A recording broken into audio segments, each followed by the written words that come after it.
सांगा ना, माझी लाडकी बहीण योजना ही योजना आणली. 10 वेळेला अर्थसंकल्प सादर करत असताना अनेक वेगवेगळ्या गोष्टी केल्या आणि मग माझ्या लक्षात आलं की बाबा आपण काटेवाडी सारख्या ग्रामीण भागातनं बारामतीमध्ये आलो, बारामतीतनं पुणे जिल्ह्याचं राजकारण केलं, तिथून राज्याचं राजकारण करतोय. हा नगर जिल्हा तर माझा आजोळ असल्यामुळं माझा एक जवळचा जिल्हा आणि आपल्या ह्या मायमाऊलींना आपण बजेटमधनं काहीतरी दिलं पाहिजे. मी त्याच्यामध्ये वेगवेगळे नियम लावलेले, वेगवेगळी बंधनं घातलेली आहेत.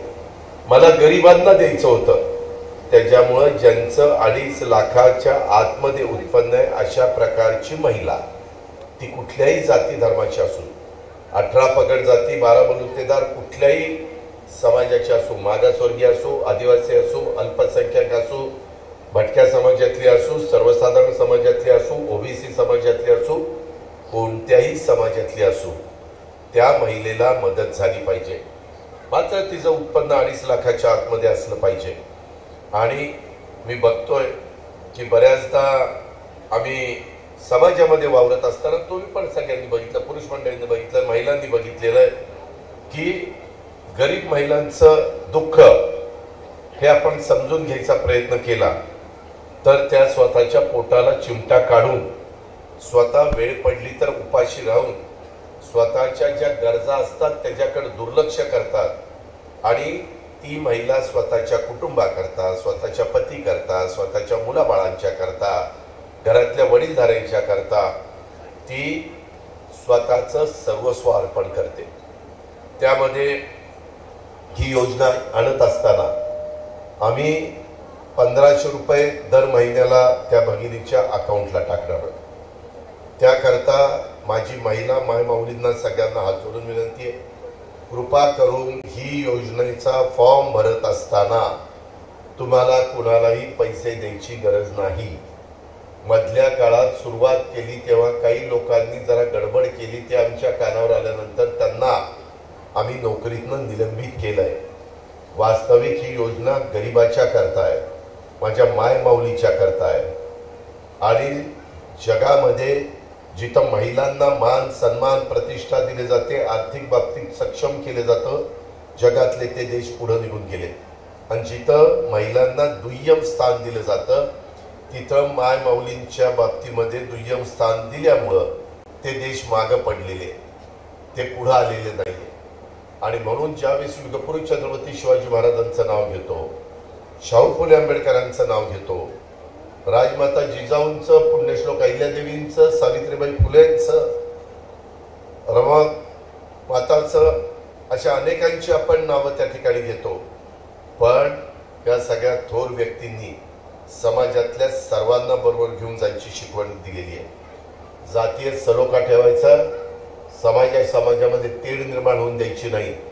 आमची पण हीच भावना आहे. मी राष्ट्रवादी काँग्रेस पक्षाचा एक कार्यकर्ता म्हणून शिवशाहू फुले आंबेडकरांच्या विचारधारांनी काल पण चाललेलो होतो, आज पण मी चाललोय आणि उद्याही मायमाऊलींनो मी शेवटपर्यंत त्याच रस्त्याने जाणार आहे. मी तो रस्ता माझ्या आयुष्यात कधी सोडणार नाही, ही बाब पण मी तुमच्या सगळ्यांच्या लक्षामध्ये आणून देतो.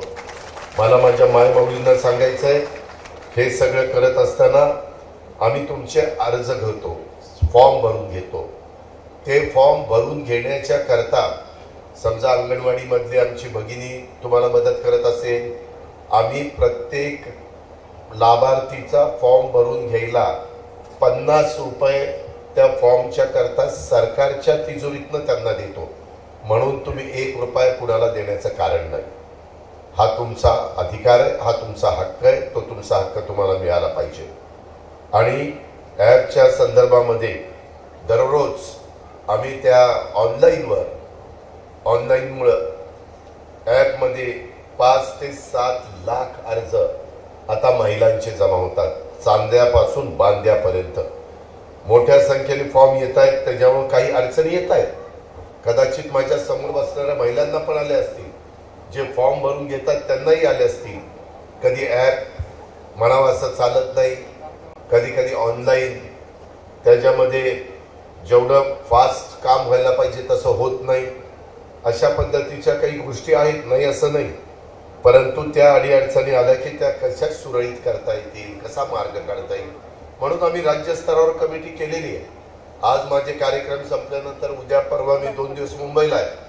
मला वेगवेगळ्या ठिकाणी मायमाऊलींना भेटत असताना त्यांनी मला अडचणी सांगितल्या, त्याची नोंद मी करून घेतलेली आहे आणि त्या कमिटीला घेऊन त्या अडीअडचणी मी दूर करण्याचा प्रयत्न करणारच आहे.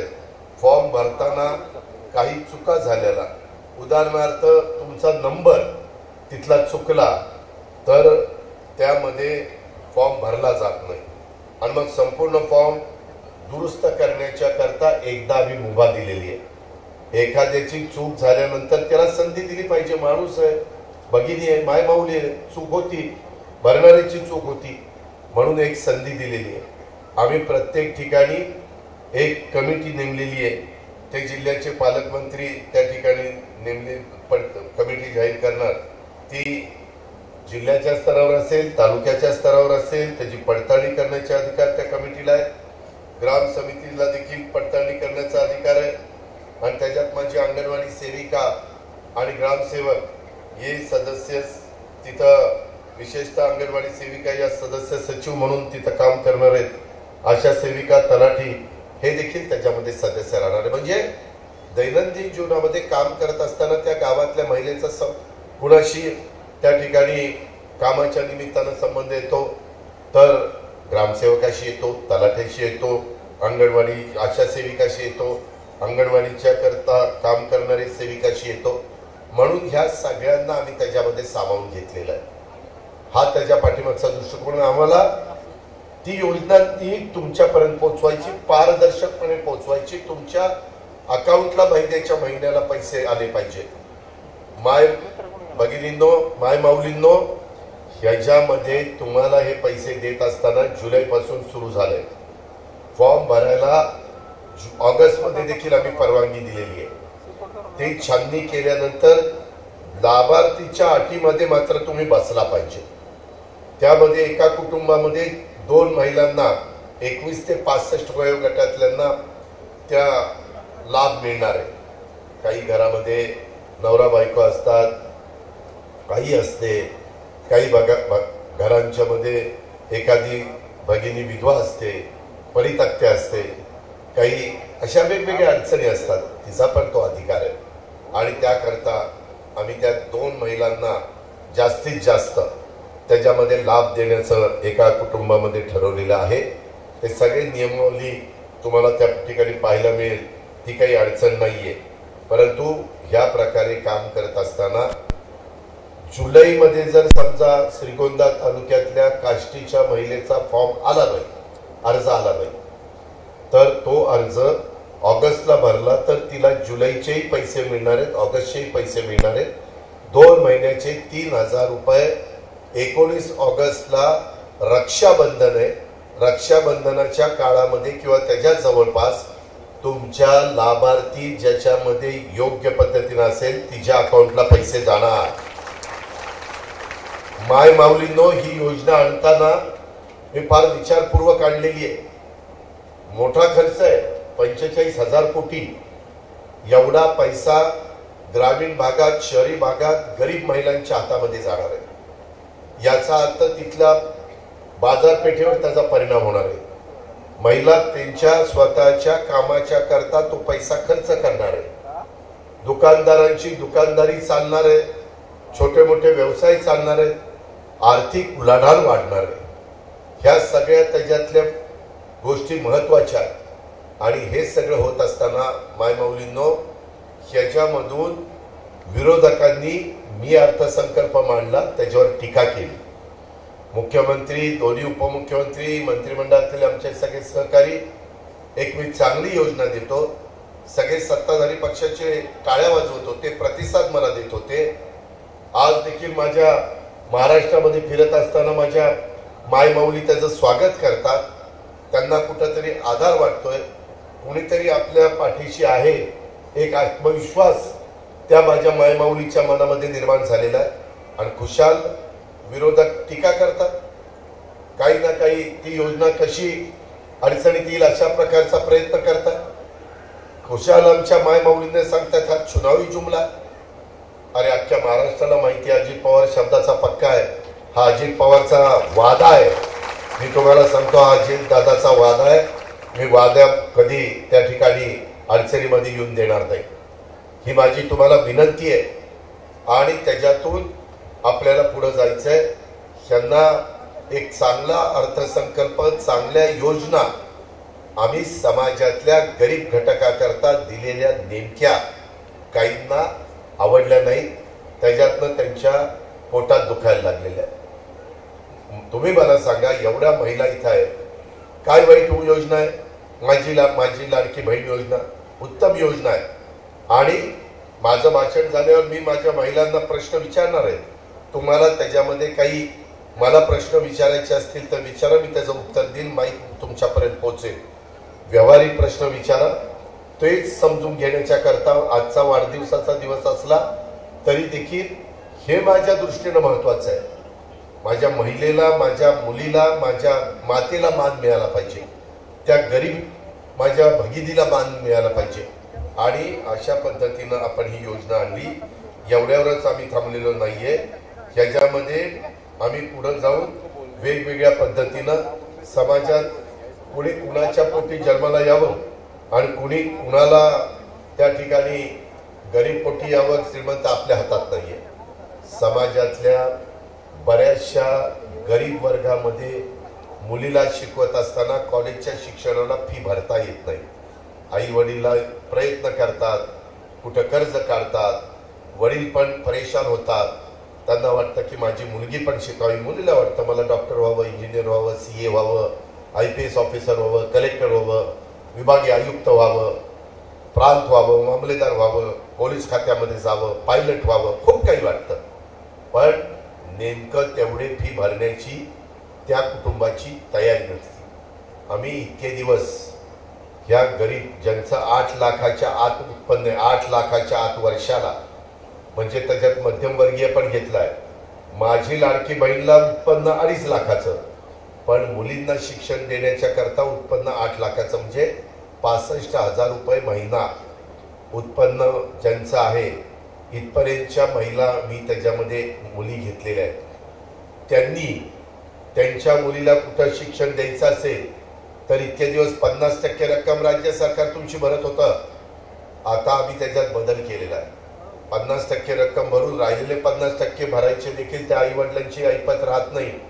पूर्ण मग ती मुलगी नावमेत होते, खचते. कधी आई वडील तिचं लग्न करून टाकतात, कधी कधी ती म्हणते की मला समाजात चांगलं शिक्षण घेण्याचा अधिकार नाहीये, मी कशाला जगू, आणि आत्महत्येचा विचार ती डोक्यात आणती. हे बरोबर नाहीये शिवशाहू फुले आंबेडकरांच्या महाराष्ट्रात. आणि त्याकरता आम्ही आता 50% रक्कम नाही, 100च्या 100% रक्कम राज्य सरकार भरणार. तुम्ही तुमच्या मुलींना शिकवा, मोठं करा, त्यांच्या फी करता काळजी करू नका. हा निर्णय आपण घेतलाय. 2,500 कोटी रुपये त्याच्याकरता आम्ही बाजूला काढून ठेवले. हे करावं लागेल, कारण एक मुलगी शिकल्यानंतर ते कुटुंब कुठं पुढे जातं, ती घरची लक्ष्मी असती. या प्रकारे आपण त्याच्यामध्ये निर्णय घेतलेला आहे. दुसरी, तुम्ही आता श्रीगोंदा तालुक्यामध्ये राहता, त्याच्यामध्ये महत्वाची 17 शहरं, नगर शहर त्याच्यात आम्ही निवडलेलं आहे. त्याच्यामध्ये पिंक रिक्षा द्यायच्या. पिंक रिक्षामध्ये 10% रक्कम ही पिंक रिक्षा घेण्याच्या करता स्वतः लाभार्थी महिला भरेल. 20% रक्कम राज्य सरकार, म्हणजे 30% झाले. 70% रक्कम आम्ही तुम्हाला लोन काढून देणार. ती रिक्षा ई रिक्षा असणार, तिला पेट्रोल डिझेल लागत नाही, ती इलेक्ट्रिकवर चालते. रात्री घरी आल्यानंतर ती बॅटरी म्हणजे चार्ज प्लग मध्ये घालायचं आणि चार्ज करायची. सकाळी महिलेनी ती रिक्षा चालू करायची. बऱ्याचशा महिला, मी आता गडचिरोलीला गेलो होतो, तुम्ही टीव्हीवर बघितलं असेल, काही माझ्या त्या हेलिकॉप्टरला झालं नाही तरी हेलिकॉप्टर काहीतरी अडचणीत आलं, त्याच्यामध्ये काही बातम्या दिल्या, काही तथ्य नव्हतं. तिथलं मी वोल्वो ट्रक माझ्या आदिवासी मुली चालवत असताना बघितलं. ही तर बारकी रिक्षा आहे. ती रिक्षा चांगल्या प्रकारची आम्ही तुम्हाला देणार आहोत. त्या रिक्षा तुम्ही चालवायच्या. महिलांची रिक्षा पिंक रंगाची असेल, त्याच्यामुळं एखाद्याला सुरक्षित जाण्याच्या करता पुरुष मंडळींच्या रिक्षेत बसायला थोडंसं मनात धाकधूक असते, काय करेल काय नाही माहिती नाही. त्याच्याकरता महिलांना हक्कानी पिंक रिक्षामध्ये बसल्यानंतर त्यांचीच भगिनी रिक्षा चालवते, महिलाच बसते, सुरक्षित जाईल सुरक्षित येईल. म्हणजे पुरुषांच्या रिक्षात सुरक्षित जात नाही असा नाही, नाही तर उद्या म्हणतील अजित पवार काहीतरी सांगत होता. तसं नाही, परंतु एक हक्काची रिक्षा महिलांची. आम्ही देखील विमानामध्ये ज्यावेळेस जातो कुठं तर पुरुष पायलट असला त्याचं नाव आम्हाला सांगतात की हे अमका अमका विमान अमका अमका पायलट चालवतोय. बऱ्याचदा कधी कधी लेडीज पायलट असतात, त्यावेळेस आम्ही अतिशय खुश असतो, कारण त्या लेडीज पायलट इतक्या सुंदर लँडिंग करतात आणि इतक्या सुंदर टेक ऑफ करतात, पोटातलं पाणी पण हलत नाही. महिलांना एखादं काम दिलं तर चोख काम करणार, एकदम कुठलंही अडचण येणार नाही. पुरुष मंडळी जरा इकडे बघतील तिकडे बघतील, कारण तंबाखू बघून काय चाललंय काय नाही, काय झालं ह्याचं काय झालं. अजित पवार आज असं काय म्हणत होता, याला राजेंद्र नागोडे म्हणतो तीच मला बरं दिसतंय जरा. अरे कशाचं काय, आपलं तुझ्याकडे जी जबाबदारी ती पार पाडणार, मग नंतर दुनियाच्या गप्पा मार. मग कुणाला कुणी काय केलं कुणाला कुणी काय केलं जाऊ द्या, तो विषय इथं नाहीये. सांगायचं तात्पर्य महिलांच्यावर जबाबदारी टाकल्यानंतर महिला ती जबाबदारी उत्तमपणे पार पाडतात. म्हणून त्या रिक्षाच्या संदर्भात ई रिक्षा आम्ही आणली, 80 कोटी रुपयाची तरतूद केलेली आहे. मला इथं बसणाऱ्या महिलांनी ज्यांच्या घरामध्ये गॅस सिलेंडर आणि शेगडी आहे त्यांनी हात वर करा. बऱ्याच महिलांच्याकडे आहे. महिलांनो, मला बऱ्याच महिला मला भेटतात, बाकीच्या आमच्या सहकाऱ्यांना भेटतात, लोकप्रतिनिधींना भेटतात आणि म्हणतात की सिलेंडरची किंमत वाढली. आता काही केंद्र सरकार मदत करत आहे.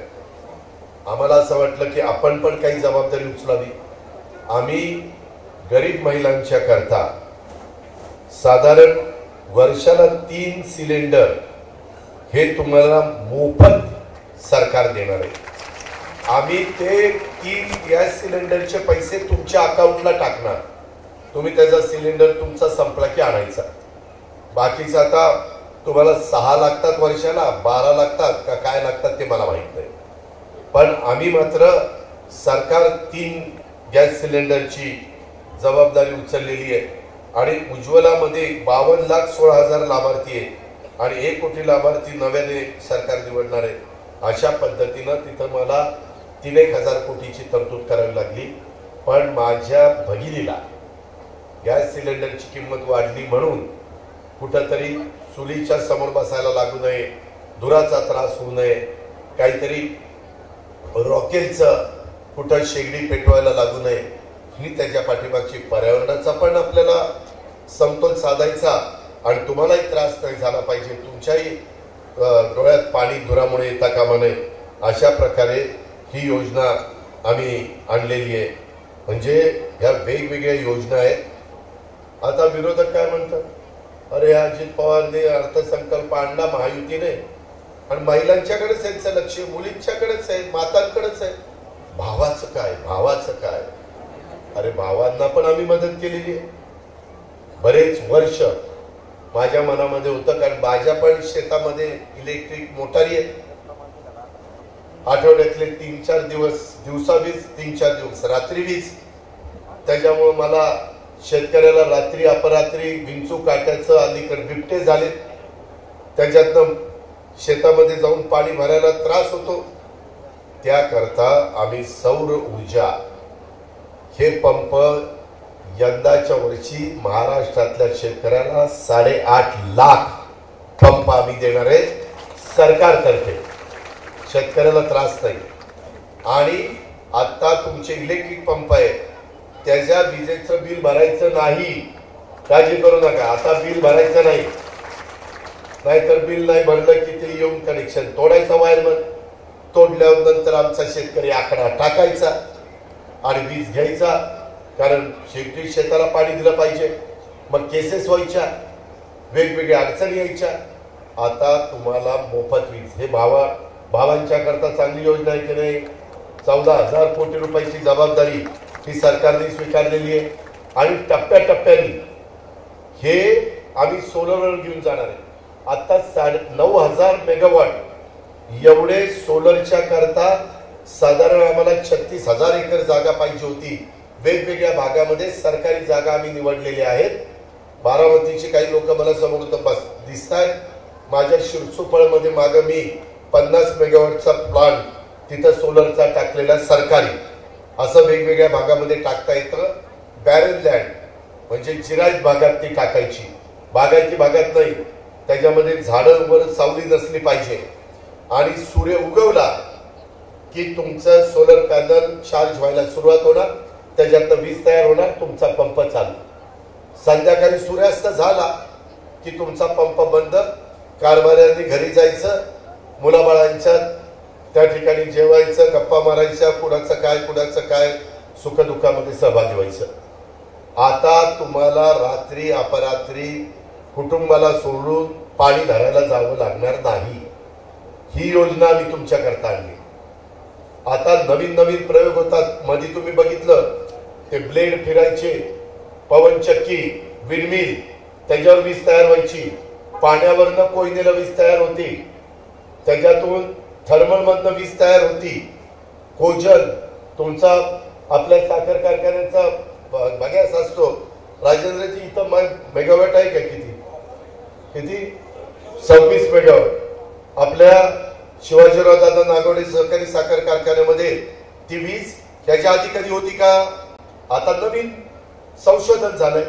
तुमचा बगॅस इकडं तिकडं विकत घेण्यापेक्षा कधी काळी तर आम्हाला बगॅस लोकांना फुकट घेऊन जा म्हणून सांगावं लागायचं. आता त्याच्यातनं आम्ही वीज तयार करतो आणि ती वीज देतो. न्यूक्लिअर मधनं आपण वीज देतो. खूप वेगवेगळे प्रकार आहेत की त्याच्यातनं गॅस मधनं आपण वीज तयार करू शकतो. अशा अनेक गोष्टी त्याच्यामध्ये आहेत. जनरेटर मधनं आपण वीज तयार करू शकतो. त्या जनरेटरला इथेनॉल तुम्ही वापरू शकता तुमच्या साखर कारखान्यामध्ये तयार झालेलं. अशा प्रकारे आपण स्वयंपूर्ण आपल्या भागाला करतोय. आपल्या इथं प्रदूषण होणार नाही ही काळजी त्या ठिकाणी घेतोय आणि म्हणून या प्रकारे ह्या कामाच्या करता देखील आम्हाला वित्तीय संस्थांनी पण मदत केलेली आहे, केंद्र सरकारने पण मदत केलेली आहे. कारण केंद्र सरकार आपल्या विचाराचं आहे. तिथं आम्ही काही सांगितलं तर पंतप्रधान, होम मिनिस्टर, अर्थमंत्री ते आपलं ऐकतात. अशा पद्धतीनं एकंदरीत आपल्या महाराष्ट्राचं भलं करण्याचा आम्ही प्रयत्न करतोय. त्याचबरोबर आपल्या श्रीगोंद्यामध्ये दूध आहे, नगर जिल्ह्यात दूध आहे. शेतकरी म्हणायचे माझं स्वतःची आज पण डेअरी आहे. मी ज्यावेळेस राजकारणात नव्हतो त्यावेळेस माझी डेअरी बघण्यासारखी होती. अनेक लोक यायचे. त्या काळामध्ये मी माझ्या सहकाऱ्यांना माहिती आहे की एक गाय 7,500 रुपयाला विकायचो आणि 1 एकर जमीन घ्यायचो. माझ्या शेजारची 4 एकर जमीन शिंद्यांची 30,000 रुपयाला मी घेतली. तो काळ होता 82-83चा. तेव्हा जमिनीच्या किमती कमी होत्या. अशा पद्धतीनं दुधाच्या धंद्यातनं पण लोक अक्षरशः स्वतःचं कुटुंब, स्वतःची शेतीवाडी, स्वतःचा जोडधंदा उत्तम चालवतात. परंतु भाव कमी आले. आम्ही दुधाचे भाव कमी आहेत तोपर्यंत माझ्या शेतकऱ्याला दूध उत्पादकाला 5 रुपये लिटरला अनुदान त्या ठिकाणी चालू ठेवलेलं. 5 रुपये लिटरला. कधी तसं झालं नव्हतं. हे तुमचं सरकार आहे. जरी अजित पवार तिथं उपमुख्यमंत्री असला, जरी मुख्यमंत्री इतर मंत्री वेगवेगळे असले, तरी शेवटी आम्ही शेतकऱ्याच्या पोटी जन्माला आलेलोय. शेतकरी आमची जात आहे. त्यामुळे ह्या सगळ्या गोष्टी आम्ही त्या ठिकाणी केलेल्या आहेत. कांदा पण निर्यात आता बंदी करायची नाही असं आम्ही सरकारला सांगितलेलं केंद्राला. सोयाबीन, कापूस, आपला ऊस, आपला MSP बरेच वर्ष वाढवली नाही. मी कालच आम्ही बँकची शानची भेट घेतली आणि त्यांना MSP वाढवा. माझ्या शेतकऱ्याला FRP वाढती परंतु कारखाने अडचणीत येत आहेत. MSP वाढत नसल्यामुळं तोही आपण एक काम करतोय. अशा प्रकारे माझा शेतमजूर असेल, शेतकरी असेल, कुठलाही घटक असेल त्याला कसं समाधानी करता येईल अशा प्रकारचा आमचा महायुतीच्या सरकारचा प्रयत्न आहे. आणि कापूस, सोयाबीन, धानाला पण आम्ही त्या ठिकाणी अनुदान दिलेलं आहे. त्याचबरोबर पीक विमा याच्या आधी पीक विमा आपल्याला उतरावा लागायचा. आता आम्ही 1,15,00,000 शेतकऱ्यांचा 1 रुपयात पीक विमा, त्याच्याकरता जवळपास 7,500 कोटी रुपयाची तरतूद आपण केलेली आहे. माग पंतप्रधानांनी नमो शेतकरी सन्मान योजना आणली. तुम्हाला 500 रुपये महिन्याला मिळतात एका शेतकऱ्याला. आम्ही त्याच्यामध्ये पुन्हा आपले 500 रुपये असे 1000 रुपये त्या ठिकाणी केले आणि जवळपास 91 लाख शेतकऱ्यांना महाराष्ट्रातल्या त्याचा लाभ त्या ठिकाणी दिलेला आहे. दुसरा हप्ता देखील आम्ही दिलाय, तिसरा दिलाय. या पद्धतीने आमचं काम चाललेलं आहे. आरोग्य चांगलं ठेवण्याच्या करता महात्मा फुले जन आरोग्य योजना 5 लाखापर्यंत ही मर्यादा आम्ही वाढवलेली आहे. 1.5 लाख होती ती 5 लाख केली. का तर माझ्या महाराष्ट्रातला एकही माणूस किंवा महिला किंवा कुठलंही मूल हे आरोग्याची नीटपणे ट्रीटमेंट नाही दिली म्हणून त्याला तो त्रास झाला असं होता कामा नये. आमच्या देहू, आळंदी अशा वेगवेगळ्या भागातून आमच्या पांडुरंगाच्या दर्शनाच्या करता, विठ्ठलाच्या दर्शनाच्या करता आषाढी एकादशी, कार्तिकी एकादशीच्या निमित्तानं पालख्या जातात. त्या दिंड्यांना देखील आपण मदत करण्याचा निर्णय घेतला आणि आपण तिथेही 20,000 रुपये प्रत्येकी मदत त्या ठिकाणी केलेली आहे. अशा प्रकारच्या अनेक महत्वाच्या योजना आपण या सरकारच्या मार्फत आपल्या राज्यातल्या शेतकऱ्यांच्या करता, महिलांच्या करता, युवक युवतींच्या करता, तुम्ही म्हणाल बेकारांच्या करता काय, तरुण तरुणींच्या करता ती 12वी शिकलेली असेल किंवा डिप्लोमा केलेला असेल किंवा काही चांगला कोर्स केलेला असेल तर त्याला स्टायपन 10 लाख विद्यार्थ्यांना दरवर्षी साधारण आपण 10,000 कोटी रुपये खर्च करतोय त्याकरता. आणि त्याच्यातून त्यांनी 1 वर्षाचं शिक्षण घेतलं तर त्या कारखान्याला वाटलं की हे मुलगा किंवा मुलगी चांगले आहेत, आपण त्यांना परमनंट करायचं. परमनंट करेल आम्ही सर्टिफिकेट सरकार देणार आहे. जर त्यांनी नाही घेतलं तर दुसरी कुठे जाहिरात निघाली तर तो सांगू शकेल की मला ह्याचा 1 वर्षाचा अनुभव आहे, मग प्लंबरचा आहे, मग इलेक्ट्रिशियनचा आहे, मग वेल्डरचा आहे. जे काही त्याने तिथं शिक्षण घेतलं असेल, प्रशिक्षण घेतलं असेल, याच्यातून बेरोजगारी कमी करण्याचा आमचा प्रयत्न आहे. तो रस्ता आम्ही निवडलेला. अशा प्रकारे तुमच्या माझ्या महाराष्ट्रातल्या तरुण तरुणींना, माझ्या माय माऊलींना, माझ्या मुलींना, माझ्या भावांना, अशा सगळ्यांच्या करता यंदाच्या अर्थसंकल्पामध्ये आम्ही या सगळ्या गोष्टी आणू शकलो. मला तुम्हाला सांगायचंय, मी जर सरकारमध्ये नसतो तर या योजना आणता आल्या असत्या का? नसत्या. पुन्हा शेवटीच सत्ता कशा करता? सर्वसामान्य माणसांचे प्रश्न सोडवण्याच्या करता, माझ्या माय माऊलींना गरिबीमधनं बाहेर काढण्याच्या करता, मदत करण्याच्या करता अशा अनेक बाबी आपण सरकारच्या माध्यमातून आणलेल्या आहेत. हे लोक म्हणतात हा चुनावी जुमला आहे. हा चुनावी जुमला नाही. माझा तुम्हाला श्रीगोंदाकरांनो, मी इथं नागवडे बापूंचा पुतळा आहे, त्यांच्या साक्षीनं सांगतो, जे बोलीन ते खरं बोलीन, जे माझ्याच्याने होणार नाही ते मी सरळ नाही म्हणून सांगतो. तुम्हालाही माहिती आहे की मी शब्दाचा पक्का आहे. मला कागद घेतल्यानंतर काम होणार असेल, काम होईल, काळजी करू नका, काम तुझं झालं. होणारच नसेल तर मला कळतं ना, मी 30-35 वर्ष त्याच्यात घासलीत ना, त्याच्यामुळं मला ते कळतं. मी सांगतो की बाबा हेलपाटे मारू नको, हे काम होणार नाही, तुला फसवत आहे, तू हा दाद सोडून दे, दुसऱ्या कुठल्या कामाच्या मागे लाग. हे केलं पाहिजे, परंतु सगळेच करतात असं काही नाही. काही काही गोडगोड गोडगोड बोलून त्याला आपलं हेलपाटेवरही पार त्याचा हे करून टाकतात, पिच्छा करून टाकतात. म्हणून माझी माय माऊलींना, मी अनुराधाताईंना मनापासून धन्यवाद देईन. बाकीच्या पण माझ्या राष्ट्रवादीच्या सहकाऱ्यांना हे चांगल्या प्रकारचं संयोजन केलंय. आया बहिणींनो, तुम्हाला माझ्याकरता थांबावं लागलं, परंतु माय माऊलींनो, तुम्हाला या सगळ्या गोष्टी नीटपणे सांगायच्या. त्याकरता वाढदिवस असला तरी ते आपल्याला दिवस या कामाच्या करता सत्कारणी लागावा म्हणून मी आज तुमच्यामध्ये सहभागी झालेलो आहे. मी महाराष्ट्रात सतत फिरत राहणार आहे. माझ्या सगळ्या माय माऊलींना, मुलींना त्याच्यात जागृत करण्याचं काम करणार आहे. माझी विनंती आहे, जी नियमावली आहे त्या नियमावलीच्या बाहेर काही जाऊ नका. त्या नियमावलीमध्ये बसणाऱ्यांनीच अर्ज त्या बाबतीमध्ये करा. आम्ही शेतकऱ्यांच्या करता जमिनीची अट काढून टाकलेली आहे. उत्पन्नाची अट 2.5 लाखाच्या आतमध्ये पाहिजे, 2.5 लाखापर्यंत. आपले माझा शेतकरी जिरायत भागातला असेल तर त्याला तेवढे पण पैसे मिळत नाही, म्हणून त्याच्या घरातल्या मायमौलीला ही मदत झाली पाहिजे. अशा प्रकारे वय वर्ष 21 ते 65 इथपर्यंतची ती योजना आहे. मला त्याच्यामध्ये तुम्हाला हेही सांगायचंय, विशेषतः माझ्या महिलांना, की एवढ्यावर आम्ही थांबलेलो नाहीये. यामध्ये आम्ही महिलांच्या करता देखील चांगल्या प्रकारे जे आमच्या हे करतात बचत गटाच्या करता देखील चांगल्या प्रकारच्या योजना आपण यावेळेस आणलेल्या आहेत. त्या संदर्भामध्ये आम्ही फार विचार केला. चांगले बचत गट, कदाचित अनुराध आता इथं पण बचत गट असतील, त्या महिलांना 15,000 पर्यंत आम्ही मदत करायचो. आता मात्र त्या महिला बचत गटामध्ये 30,000 रुपयापर्यंत मदत करण्याचा निर्णय आम्ही त्या निमित्तानं घेतलेला आहे. आणि ऊर्जाच्या बाबतीमध्ये सौर ऊर्जेला मागेल त्याला पंप, अशा प्रकारची ती योजना आपली आणलेली आहे.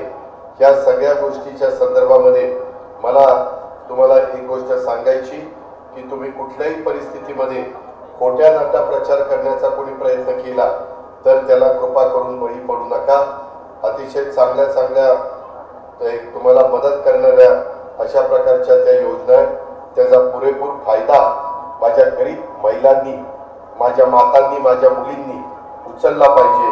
अशा प्रकारची माझी त्यांना आग्रहाची, कळकळीची, नम्रतेची विनंती राहणार आहे. मला महिलांच्या बद्दल एक आदर, मान, सन्मान ही भावना समाजामध्ये वाढीला लागली पाहिजे. त्याकरता आम्ही या सगळ्या गोष्टी करतो. महिलांच्यावरचे अत्याचार रोखण्याकरता आम्ही वेगवेगळे कायदे करतोय.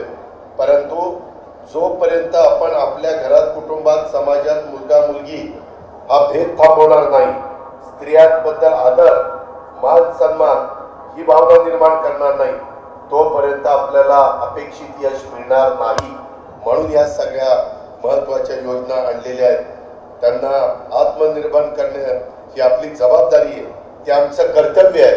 त्या जबाबदारीच्या भावनेतनं आम्ही आपल्याला पुढे न्यायचं ठरवलेलं आहे.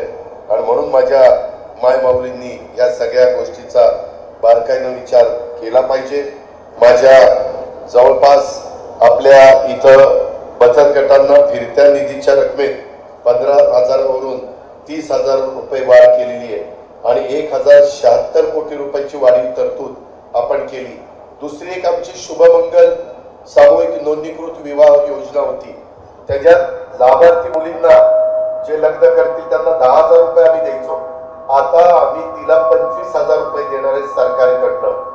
तिनं भांडी कुंडी घ्यावी, व्यवस्थितपणे संसार त्या ठिकाणी करावा, अशा पद्धतीनं तिथंही आपण वाढवलंय. आणि महिलांचा सन्मान करण्याच्या करता 1 मे 2024, आता आपण जुलैमध्ये, म्हणजे मे, जून, जुलै 2 महिने झाले, 3 महिने होती. त्यामध्ये आता तुमच्या माझ्या महाराष्ट्रामध्ये कुणी व्यक्ती त्याच्यामध्ये जन्माला आली, कुणी मुलगा किंवा मुलगी, तर तिचं नाव हे लागेल पहिलं, नंतर तिच्या वडिलांचं नाव लागायचं आणि नंतर आडनाव लागवायचं. आता तसं होणार नाही. आता तिचं नाव झाल्यावर तिला जन्म देणाऱ्या तिच्या आईचं नाव तिच्या पुढे लागणार आणि मग बापाचं म्हणजे वडिलाचं आणि मग आडनाव. आता तिला जन्म त्या मुलाला मुलीला देती आई, आईचं नावच नाही कुठं. इतके वर्ष चाललं, आई पण कुणी बोलायचं नाही. त्यांना वाटायचं चला नवऱ्याचं आहे म्हणजे आपलंच आहे. पण आता माझ्या आईचं, माझ्या मुंबईच्या ऑफिसमध्ये या, तिथं बघा अजित आशा अनंतराव पवार असं माझा बोर्ड तिथं आहे. माझ्या आईचं पण नाव लोकांना समजलं पाहिजे. तो माझ्या आईचा सन्मान आहे. तो प्रत्येक तुमच्या घरातल्या आईचा सन्मान आहे आणि तो सन्मान मिळवून देण्याचं काम त्या महायुतीच्या सरकारने केलेलं आहे. खूप गोष्टी करता येत असतात, फक्त त्याच्यामध्ये लक्ष घालून काम करावं लागतं. जसं माझी बहीण, माझी लाडकी बहीण योजनेमध्ये आम्ही ह्या पद्धतीच्या योजना आणलेल्या आहेत. अशा कितीतरी गोष्टी मला तुम्हाला सांगता येतील. त्या संदर्भामध्ये मला याच करता मी आज आवर्जून माझ्या श्रीगोंदा मध्ये सभा घ्यायचं ठरवलेलं होतं, पण अनुराधाताई म्हणाल्या की दादा आम्हाला थोडंसं कारखान्यावर घेतली तर ते जास्त सोयीचं आहे. शेवटी माझ्या महिलांना जे सोयीचं असेल ते करायला आमची तयारी असते आणि त्या प्रकारे तुम्ही दुपारपासून एवढ्या मोठ्या संख्येने महिला माझ्या माय माऊली इथं थांबला, आमची भाऊ मंडळी पण थांबली, त्याबद्दल भावांना पण, बहिणींना पण, मातांना पण आणि आमच्या मुलींना पण सगळ्यांना मी मनापासून धन्यवाद देतो, त्यांचे मनापासून आभार मानतो. आता याच्यात माय माऊलींनो तुम्हाला काही प्रश्न विचारायचे असतील तर विचारा, मी त्याची उत्तरं द्यायला तयार आहे. हे कारण तुमच्या शंकांचं निरसन झालं पाहिजे. तुम्हाला ज्या अडचणी या सगळ्या योजनांच्या मध्ये येत असतील तर त्या दूर करण्याचं काम आम्ही लोकांनी केलं पाहिजे. आणि पुरुष मंडळींनी नाही, पहिलं महिलांनी. त्याच्यामुळं महिलांचा मान आहे, महिलांचा सन्मान आहे. धन्यवाद. जय हिंद, जय महाराष्ट्र. एबीपी माझा, उघडा डोळे बघा नीट.